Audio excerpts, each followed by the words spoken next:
എന്നാൽ ഞാൻ പിതാവിനോട് ചോദിക്കും, അവൻ സത്യത്തിന്റെ ആത്മാവെന്ന മറ്റൊരു കാര്യസ്ഥനെ എന്നേക്കും നിങ്ങളോടുകൂടെ ഇരിക്കേണ്ടതിന് നിങ്ങൾക്ക് തരും.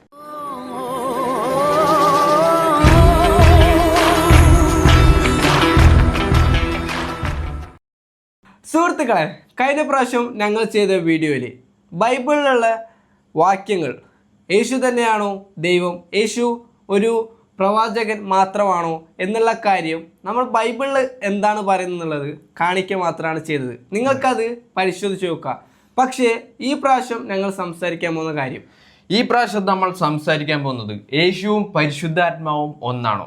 ലോകത്തിൽ പല സ്ഥലങ്ങളിലും പല ആൾക്കാരും പഠിപ്പിക്കുന്നു പരിശുദ്ധാത്മാവ് ഒരു ശക്തിയാണ്, പരിശുദ്ധാത്മാവ് നമ്മളെ കൊണ്ട് നല്ലത് ചിന്തിപ്പിക്കുകയും ചെയ്യിപ്പിക്കുകയും ചെയ്യുന്ന ഒരു പോസിറ്റീവ് എനർജിയാണ്. അങ്ങനെ പല കാര്യങ്ങളാണ് ആളുകൾ പരിശുദ്ധാത്മാവിനെ കുറിച്ച് പഠിപ്പിക്കുന്നത്. പക്ഷേ നമ്മൾ ആ ഒരു പല നാമധേയ വിഭാഗങ്ങളുടെയോ ഗ്രൂപ്പുകളുടെയോ ഒന്നും പഠിക്കേണ്ട ആവശ്യമില്ല. ആകെ നമുക്ക് പരിശുദ്ധാത്മാവിനെ കുറിച്ച് ഏറ്റവും വ്യക്തമായിട്ട് കാണിക്കുന്ന ഒരേ ഒരു സ്ഥലമാണ് ബൈബിൾ. ബൈബിളിൽ മാത്രമാണ് പരിശുദ്ധാത്മാവിനെ പറ്റിയും യേശുവിനെ പറ്റിയും പിതാവിനെ പറ്റിയും എല്ലാം പറയുന്നത്. ഈ ഒരു കാര്യം നമ്മൾ മനസ്സിലാക്കണമെങ്കിൽ ഇദ്ദേഹത്തിനടുത്ത് ചെന്ന് കഴിഞ്ഞാൽ ഇദ്ദേഹം വളരെ എന്താ പറയാ, നമുക്ക് സൂഹിക്കുന്ന രീതിയിൽ പരിശുദ്ധാത്മാവിനെ പറ്റി പറഞ്ഞുതരും. അല്ലെങ്കിൽ ആ സ്റ്റേഡിയത്തിൽ ഒരു കാറ്റടിച്ചപ്പോ മെന്നാന്ന് അവിടെ പരിശുദ്ധാത്മാവ് വന്നത്, അങ്ങനെ ആണോ? അല്ല, നമുക്ക് ഇതിന്റെ എല്ലാം ഉത്തരം ബൈബിളിലുണ്ട്.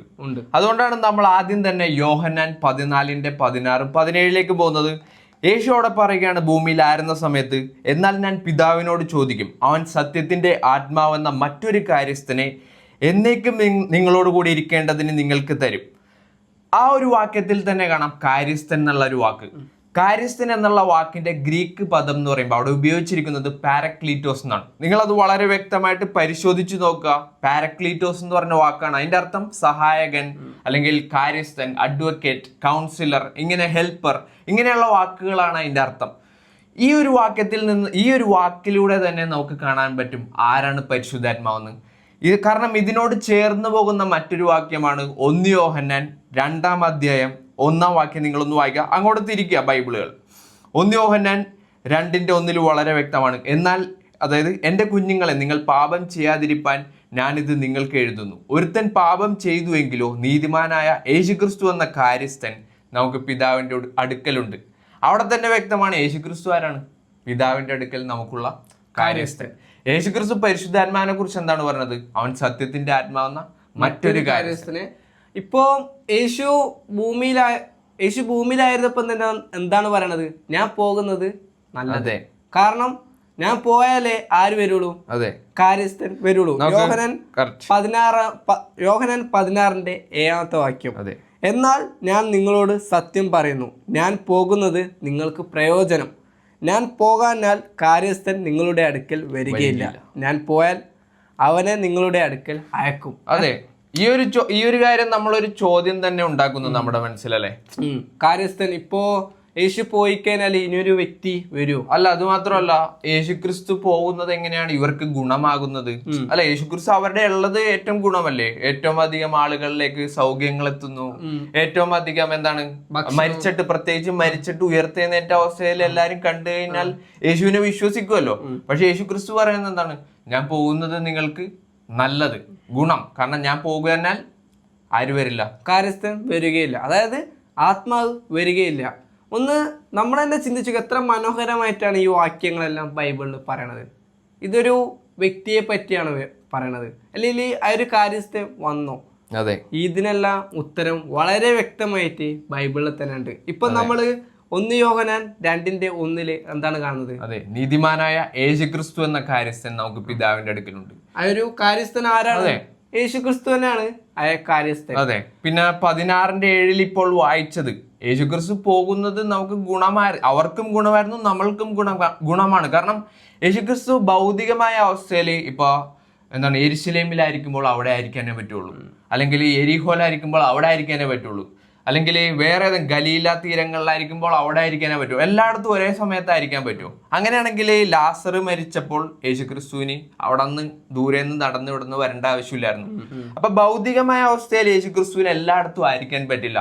അതുകൊണ്ടാണ് യേശു ക്രിസ്തു പറഞ്ഞത് ഞാൻ പോകുന്നത് നിങ്ങൾക്ക് നല്ലത്. കാരണം പോയതിന് ശേഷം അവൻ വരുന്നത് എങ്ങനെയാണ്? പരിശുദ്ധാത്മാവായി അവൻ എല്ലാവരിലും. അത് എവിടെ വെച്ചാണ് തുടങ്ങുന്നതെന്ന് നമ്മൾക്ക് വളരെ വ്യക്തമായിട്ട് ബൈബിളിൽ നിന്ന് കാണാൻ പറ്റും. പക്ഷെ അതിനു മുൻപ് യോഹന്നാൻ 14:16-17 ഒന്നും കൂടി വായിക്കാം. 16 നമ്മൾ ഓൾറെഡി വായിച്ചതാണ്. സത്യത്തിന്റെ ആത്മാവെന്ന മറ്റൊരു കാര്യസ്ഥനെ എന്നേക്കും നിങ്ങളോട് കൂടി ഇരിക്കേണ്ടതിന് നിങ്ങൾക്ക് തരും. ലോകം അവനെ കാണുകയോ അറിയുകയോ ചെയ്യായികയാൽ അതിന് അവനെ ലഭിപ്പാൻ കഴിയുകയില്ല. അടുത്തത് നിങ്ങൾ വളരെ ശ്രദ്ധിക്കുക. മലയാളത്തിൽ അത് ബെസ്റ്റ് ട്രാൻസ്ലേഷൻ ഒന്നുമല്ല. നിങ്ങളോ അവൻ നിങ്ങളോട് കൂടെ വസിക്കുകയും നിങ്ങളിൽ ഇരിക്കുകയും ചെയ്യുന്നത് കൊണ്ട് അവനെ അറിയുന്നു. അവിടെ കറക്റ്റ് അല്ല വന്നിരിക്കുന്നത്. അവിടെ പറയുന്നത് ഇംഗ്ലീഷിൽ കാണുന്നത് നിങ്ങളോ അവൻ നിങ്ങളോട് കൂടെ വസിക്കുകയും, അതായത് you know him because he dwelt with you. നിങ്ങളോടുകൂടി ഇപ്പോൾ വസിക്കുന്നു and will be in you എന്നാണ് പറയുന്നത്. അതായത് പിന്നീട് നിങ്ങളുടെ ഉള്ളിൽ വസിക്കും. അപ്പോൾ ആ സമയത്ത് അവരോട് കൂടെ വസിച്ചതാരാണെന്ന് നമുക്കറിയാം. യേശു ക്രിസ്തുവാണ് അവിടെ ഉണ്ടായത്. അവർ അവനെ അറിഞ്ഞിരുന്നു. പക്ഷെ അവൻ പിന്നീട് അവരുടെ ഉള്ളിൽ വസിക്കും പരിശുദ്ധാത്മാവായി. ഇപ്പോ അത് എപ്പോൾ സംഭവിച്ചെന്നുള്ള കാര്യം ബൈബിൾ വായിക്കുന്ന ഒരു വ്യക്തിക്ക് അറിയാം. അപ്പോസ്തലപ്രവൃത്തി 2 അത് നമുക്ക് കാണുന്നത്. പെന്തക്കോസ്ത് നാളില് പത്രോസ് വളരെ വ്യക്തമായിട്ട് അവർക്ക് തെളിയിക്കുകയാണ്, നമ്മളെല്ലാവരും എന്ന് വെച്ചാൽ നമ്മൾ ഈ ക്രൂശിച്ച യേശു തന്നെയാണ് ഇത്രയും കാലം നമ്മൾ കാത്തുന്ന നമ്മളുടെ രക്ഷകൻ, അതായത് ക്രിസ്തു. ഈ ഒരു കാര്യം അവർക്ക് പത്രോസ് തെളിയിച്ചപ്പോൾ അവര് ഹൃദയത്തിൽ കുത്തുകൊണ്ടിട്ട് സഹോദരന്മാരായ പുരുഷന്മാരെ, അപ്പോസ്തലപ്രവൃത്തി 2:37 നിങ്ങൾ വായിച്ചു നോക്കുക. അപ്പോ അവര് ചോദിച്ച ചോദ്യത്തിന് പത്രോസ് കൊടുത്ത മറുപടിയാണ്, നിങ്ങൾ ഓരോരുത്തരും മാനസാന്തരപ്പെട്ട് നിങ്ങളുടെ പാപത്തിന്റെ മോചനത്തിന് വേണ്ടി യേശു ക്രിസ്തുവിന്റെ നാമത്തിൽ സ്നാനമേൽപ്പിൻ, എന്നാൽ ആര് ലഭിക്കും? പരിശുദ്ധാത്മാവെന്നുള്ള ദാനം ലഭിക്കും. ഇപ്പം നമുക്കവിടെ വളരെ വ്യക്തമായിട്ട് കാണുന്നതാണ്, നമ്മളിൽ വസിക്കാനായിട്ട് ദൈവത്തിന്റെ ആത്മാവിനെ നൽകുന്നതാണ് ഇവിടെ പറയണത്, പരിശുദ്ധാത്മാവിനെ. ഇതേ കാര്യം തന്നെയാണ് അപ്പോസ്തലപ്രവൃത്തി 3:19-20 വാക്യം ഒന്ന് ശ്രദ്ധിച്ചു നോക്കിയേ. ആകയാൽ നിങ്ങളുടെ പാപങ്ങൾ മാന് കിട്ടേണ്ടതിന് മാനസാന്തരപ്പെട്ട് തിരിഞ്ഞുകൊള്ളുവിൻ. നിങ്ങൾക്ക് ഒരു കാര്യം അറിയോ, മാനസാന്തരപ്പെടുന്ന ഒരു വ്യക്തി എന്ത് ചെയ്യും? അവൻ്റെ ഒരു പ്രവൃത്തിയിൽ എന്ത് ചെയ്യും? അവനത് കൊണ്ടുവരും. കാരണം മാനസാന്തരപ്പെട്ടിട്ട് അവൻ പ്രവൃത്തിയിൽ അത് കൊണ്ടുവന്നില്ലെങ്കിൽ അതുകൊണ്ട് ഒരു കാര്യമില്ല. അവനെന്ത് ചെയ്ത് ദൈവത്തിൻ്റെ വഴി തിരഞ്ഞെടുക്കുന്നതിലൂടെ. എന്നാൽ കർത്താവിൻ്റെ സമൂഹത്തിൽ നിന്നും ആശ്വാസകാലങ്ങൾ വരികയും നിങ്ങൾക്കു മുൻ നിയമിക്കപ്പെട്ട ക്രിസ്തുവായ യേശുവിനെ അവൻ അയക്കുകയും ചെയ്യും. കണ്ട, അപ്പോൾ നമ്മൾ മുമ്പേയുള്ള വാക്യത്തിൽ എന്താണ് കാണുന്നത്? ഒരു പരിശുദ്ധാത്മാവെന്നുള്ള ദാനം സ്നാനത്തിൽ പരിശുദ്ധാത്മാവിനെ ലഭിക്കും. ഇവിടെ എന്താണ്? നമ്മൾ തിരിഞ്ഞു കൊള്ളുമ്പോൾ ദൈവം പറയുന്ന കാര്യം അനുസരിക്കുന്നതിലൂടെ ക്രിസ്തുവിനെ ദൈവം നമ്മളിൽ അയക്കും. ആ ഒരു കാര്യം പറഞ്ഞപ്പോൾ എനിക്ക് അപ്പോസ്തലപ്രവൃത്തി 5:32 കൂടി നിങ്ങൾ ശ്രദ്ധിക്കുക. അവിടെ ആർക്കാണ് ദൈവം പരിശുദ്ധാത്മാവിനെ നൽകുന്നതെന്ന് വളരെ വ്യക്തമായിട്ട് എഴുതിയിട്ടുണ്ട്.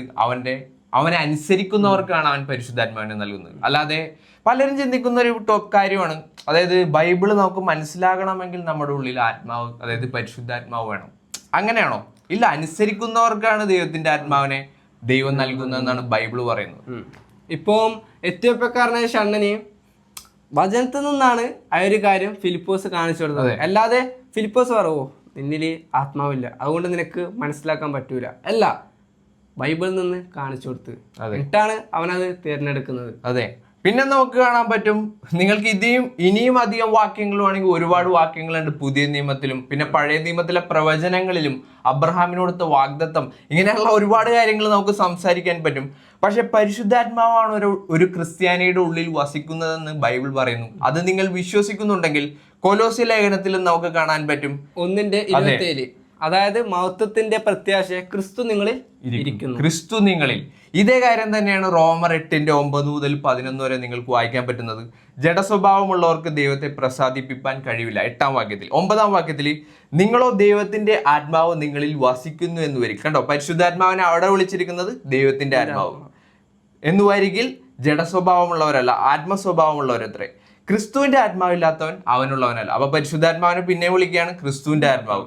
10-ാം വാക്യത്തിൽ കാണാം, ക്രിസ്തു നിങ്ങളിൽ ഉണ്ടെങ്കിലോ ശരീരം പാപം നിമിത്തം മരിക്കേണ്ടതെങ്കിലും ആത്മാവ് നീതി നിമിത്തം ജീവനാകും. അപ്പൊ വീണ്ടും കാണിക്കുകയാണ് പരിശുദ്ധാത്മാവിനെ അവിടെ വിളിച്ചിരിക്കുന്നത് എന്താ? ക്രിസ്തു നിങ്ങളിൽ ഉണ്ടെങ്കിലോ. 11-ാം വാക്യത്തിൽ കാണാം, യേശുവിനെ മരിച്ചവരിൽ നിന്ന് ഉയർപ്പിച്ചവന്റെ ആത്മാവ് നിങ്ങളിൽ വസിക്കുന്നുവെങ്കിൽ ക്രിസ്തു യേശുവിനെ മരണത്തിൽ നിന്ന് ഉയർപ്പിച്ചവൻ നിങ്ങളിൽ വസിക്കുന്ന തൻ്റെ ആത്മാവിനെ കൊണ്ട് നിങ്ങളുടെ മർത്യ ശരീരങ്ങളെയും ജീവിപ്പിക്കും. വളരെ വ്യക്തമായിട്ടാണ് നമുക്ക് കാണാൻ പറ്റുന്നത് അവിടെ വിളിച്ചിരിക്കുന്ന പരിശുദ്ധാത്മാവിനെ കുറിച്ച് തന്നെയാണ് സംസാരിക്കുന്നത്. ക്രിസ്തു നിങ്ങളിൽ, ദൈവത്തിന്റെ ആത്മാവ്, ക്രിസ്തുവിന്റെ ആത്മാവ്, യേശു ക്രിസ്തുവിനെ മരിച്ചവരിൽ നിന്ന് ഉയർപ്പിച്ചവന്റെ ആത്മാവ്. ഇതിനേക്കാളും വ്യക്തമായിട്ട് എങ്ങനെ നമുക്ക് കാണാൻ പറ്റും? യേശു ക്രിസ്തുവും പരിശുദ്ധാത്മാവും ഒന്നാണോ അല്ലയോ എന്ന് ഇനി നിങ്ങൾക്ക് തന്നെ തീരുമാനിക്കാം. ഇപ്പോൾ യേശു തന്നെ ഭൂമിയിലായിരുന്നപ്പോൾ എന്താണ് പറഞ്ഞത്? യോഹന്നാൻ 14:23 യേശു അവനോട്, എന്നെ സ്നേഹിക്കുന്നവൻ എൻ്റെ വചനം പ്രമാണിക്കും, എൻ്റെ പിതാവ് അവനെ സ്നേഹിക്കും, ഞങ്ങൾ അവൻ്റെ അടുക്കൽ വന്ന് അവനോട് കൂടെ വാസം ചെയ്യും. അതായത് യേശുക്രിസ്തുവും പിതാവും. എങ്ങനെയാണ് ഒരു ക്രിസ്ത്യാനിയുടെ ഉള്ളിൽ ദൈവം, അതായത് യേശുക്രിസ്തുവും പിതാവും വാസം ചെയ്യുന്നത്? പരിശുദ്ധാത്മാവ്. ഇനിയും നിങ്ങൾക്ക് ഒരുപാട് വാക്യങ്ങൾ വേണമെങ്കിൽ തരാം, പക്ഷെ ഇത് വളരെ ചെറിയൊരു വീഡിയോ ആയിട്ടാണ് നമ്മൾ ചെയ്യാൻ ആഗ്രഹിച്ചത്. പക്ഷെ നമുക്ക് ഒരു കാര്യം യോഹന്നാൻ 4:24 കാണാൻ പറ്റും, ദൈവം ആത്മാവാകുന്നു. വളരെ വ്യക്തമായിട്ടാണ് അവിടെ എഴുതിയിരിക്കുന്നത്, ദൈവം ആത്മാവാകുന്നു. അപ്പോൾ ഈ ഒരു വീഡിയോ നമുക്ക് ഇവിടെ ഷോട്ട് ചെയ്യാല്ലേ? ഓക്കെ. അപ്പോൾ ഈ ഒരു വീഡിയോ നിങ്ങളെ അനുഗ്രഹിക്കുമെന്ന് വിചാരിക്കുന്നു. എന്തെങ്കിലും ക്വസ്റ്റ്യനും കാര്യങ്ങളും ഉണ്ടെങ്കിൽ ഡിസ്ക്രിപ്ഷനിൽ അല്ലെങ്കിൽ കമൻസിൽ ഇടുക. ഡിസ്ക്രിപ്ഷനിൽ ഞങ്ങൾ ഇതിനെ സംബന്ധിച്ച് ചെയ്തിട്ടുള്ള വലിയ വീഡിയോസ് പിന്നെ നേരത്തെ ചെയ്തിട്ടുണ്ട്, അത് ഇട്ടേക്കാം. അതിൻ്റെ ലിങ്കും കാര്യങ്ങളും നിങ്ങൾക്കത് പരിശോധിച്ച് നോക്കാം. അത് നിങ്ങൾക്ക് സഹായകരമാകട്ടെ എന്ന് ഞങ്ങൾ പ്രാർത്ഥിക്കുന്നു. Thank you.